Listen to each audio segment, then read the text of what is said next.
Hello guys, हाचिको channel पर आप सभी का स्वागत है।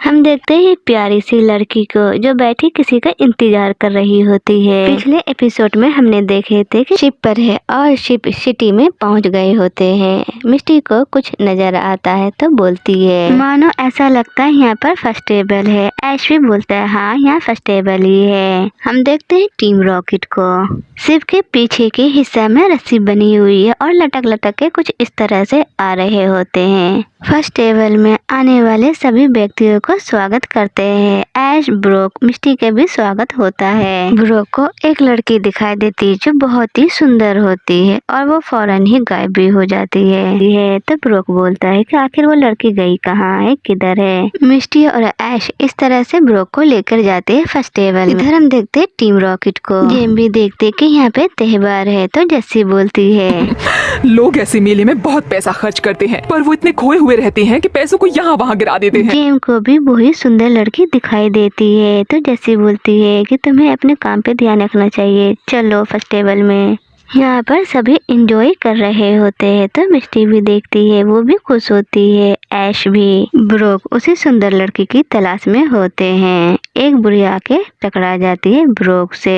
ब्रोक बोलते हो तुम तो बहुत खूबसूरत लड़की नहीं हो। तो बुढ़िया बोलती है ब्रोक से सावधान रहना, मुझ जैसी खूबसूरत बुढ़िया से नहीं पर एक खूबसूरत लड़की से, वरना बहुत बुरा होगा।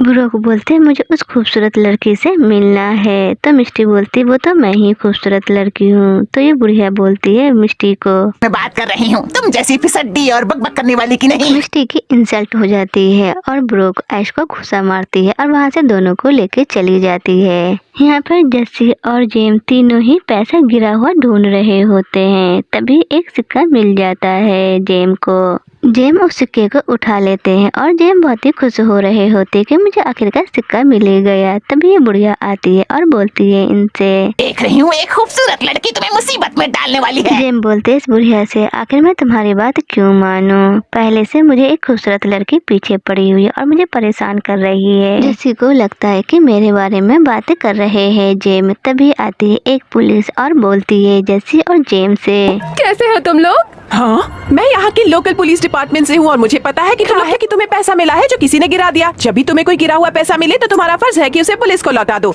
एक ईमानदार और सच्चा नागरिक होने के लिए शुक्रिया। अब मेरे साथ चलो ताकि मैं इसकी रिपोर्ट दर्ज कर सकूँ। जस्सी खड़ी होती और बोलती है कि मैं किसी झमेले में पड़ना नहीं चाहती हूँ। जाओ तुम खुद ही दर्ज करो और मैं जाती हूँ बाय करके भी चली जाती है। हम देखते हैं ये इतने सारे भीड़ को ओल्ड मैन सभी को बता रहे होते हैं सभी का स्वागत, थैंक्स क्योंकि आप सब समर्स एंड फेस्टिवल का मजा लेने आए। अब हम आपको झलक दिखाएंगे मेडन के सबसे बड़े खजाने की। 2000 सालों से ये पेंटिंग मेडन के तीर्थस्थान से लटकी रहती है। हर साल ये पेंटिंग तीर्थस्थान से निकालकर लोगों के सामने इस त्योहार में दिखाई जाती है। अब मैं आपको एक पेंटिंग दिखाता हूँ, प्लीज इसे गौर से देखिए। पेंटिंग पर से चादर हटते हुए सब पेंटिंग को देखते हैं। सभी देखते ही रह जाते हैं। ब्रोक भी इस पेंटिंग को देखते हैं। ब्रोक बोलते हैं ये तो बहुत खूबसूरत लड़की है। टीम रॉकेट भी देखते हैं। जेम बोलते हैं ये खूबसूरत लड़की मेरे सपनों की रानी है। और दोनों ब्रोक और जेम दोनों ही पेंटिंग के करीब जा रहे होते हैं। तभी ओल्ड मैन रोक देते हैं और बोलते हैं आगे मत आओ।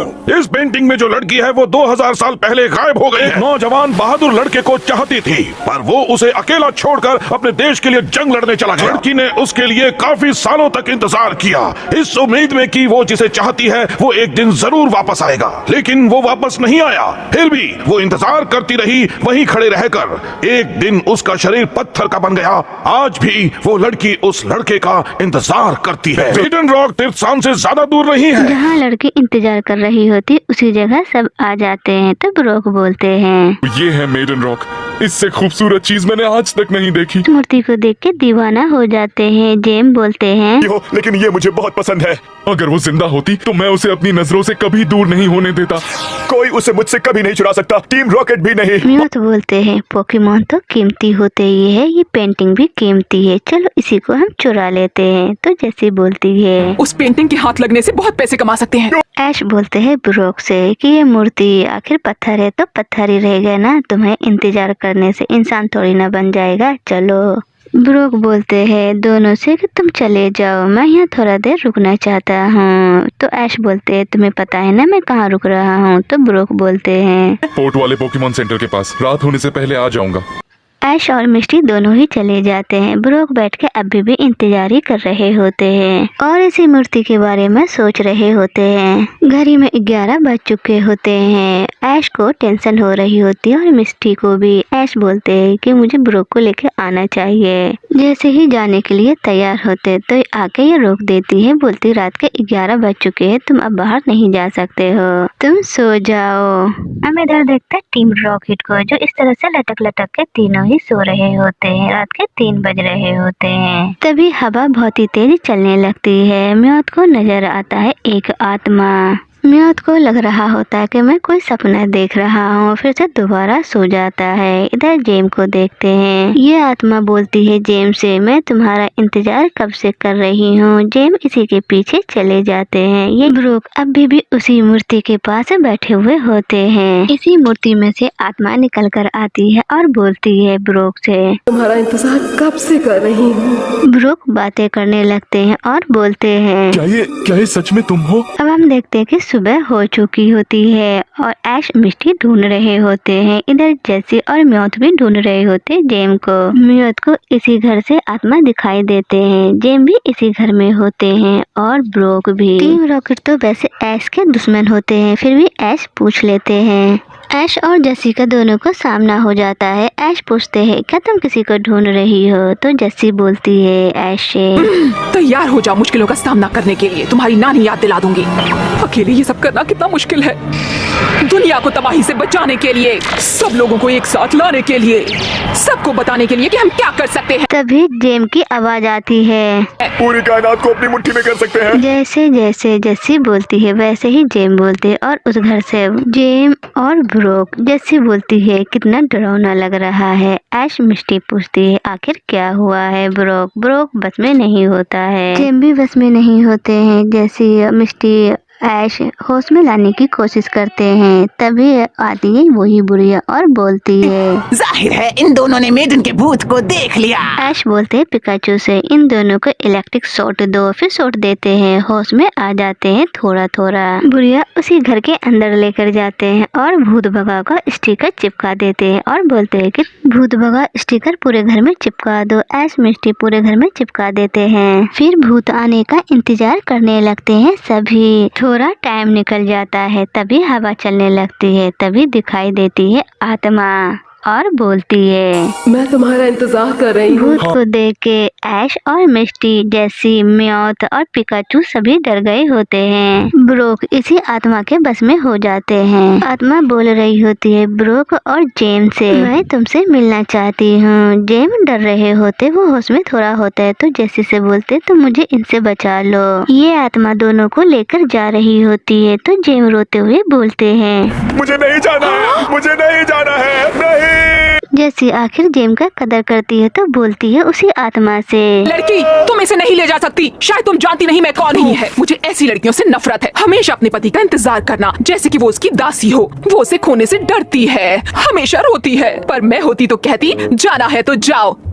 आत्मा उन दोनों को छोड़ देती है। फिर बोलती है आत्मा मैं इंतजार कर रही हूँ, तुम बीच में नहीं आ सकती। फिर वही लड़की का रूप ले लेते हैं। फिर दिखाते कुछ और। सभी डर जाते हैं कि आखिर क्या है। ऐश अपनी पॉकेट ऐप से जानकारी हासिल करते हैं तो पता चलता है ये पोकेमोन नहीं कुछ और है। फिर मशीन बताती है कुछ और। जानकारी मिल गई। गैसली ये भूत पोकेमोन है, ये दिखाई नहीं देता, इसकी स्पेशलिटी है वश में करना। आखिरकार ऐश को पता चल जाता है। ऐश बोलते हैं तुम एक भूत पोकेमोन हो। तो ये बताती है मैं किसी के भी रूप ले सकती हूँ, चाहे वो बुढ़िया क्यों नहीं हो। मैं हूँ गैसलीन। ऐश बोलते हैं कि अब तुमसे लड़ने का वक्त आ गया। पिकाचू को फिर भेजते हैं इनसे मुकाबला करने के लिए। गैसलीन पोकेमोन बोलते हैं मेरे वश में करने का जादू दूसरे पोकेमोन पर भी चल सकता है, तुम जैसे चूहों पर भी। उस चूहे को रोको। रूप मास्टरअप का ले लेते हैं और पिकाचू के पीछे पड़ जाते हैं। पिकाचू अपने जान बचाकर भाग जाते हैं। फिर ये बॉल का रूप ले लेते हैं, वहाँ तो बॉल से खेलने लगते हैं। जेसी एक्स को भेजती है। गैसलीन इसको भी देख कर फिर बोलते हैं हैं। सांप का दुश्मन होता है मांगूस। स्वादिष्ट लग रही हो।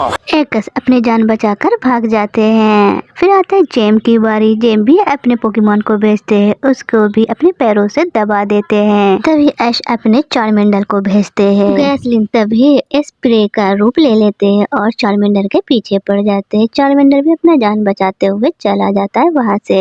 गैसलिन बोलते हैं सभी से, कोई और बचा है मुझसे मुकाबला करने के लिए, उससे भी मेरे पास भेजो। ऐश बोलते हैं गुस्सा के मारे गैसलिन से, स्क्वाड्रल, बल्बासोर, एक साथ अटैक करो। दोनों को देखते हुए हंसते हुए बोलते हैं गैसलिन, क्या मजाक है, ये तो बहुत आसान होगा। ये रहे बल्बासोर और स्क्वाड्रल के बड़े रूप, वीनोसोर और ब्लास्टोइस। और थोड़ा और मजा लेने के लिए मैं इन दोनों को मिलाकर एक सुपर पोकेमोन बनाता हूँ। नाम है वीनोस्टोइस। हिम्मत है तो इनसे निपटो।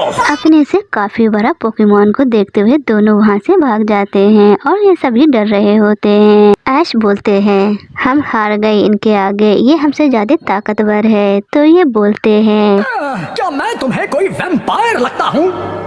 नहीं, वैम्पायर नहीं हूँ, पर मुझे सूरज से नफरत है। अब मैं जा रहा हूँ, अगले त्योहार में लौटूंगा। मेडन के भूत को मत भूलना, वो और क्रोन अगले साल फिर आएंगी। इन दोनों की आखिरी त्योहारों में ये भूत बोल रही होती है गैसलिन से, शुक्रिया गैसलिन, मैं तुमसे अगले त्योहार में मिलूंगी। मुझे उस दिन का इंतजार रहेगा जब मेरा सच्चा दोस्त वापस आ जाएगा। फिर मिलेंगे।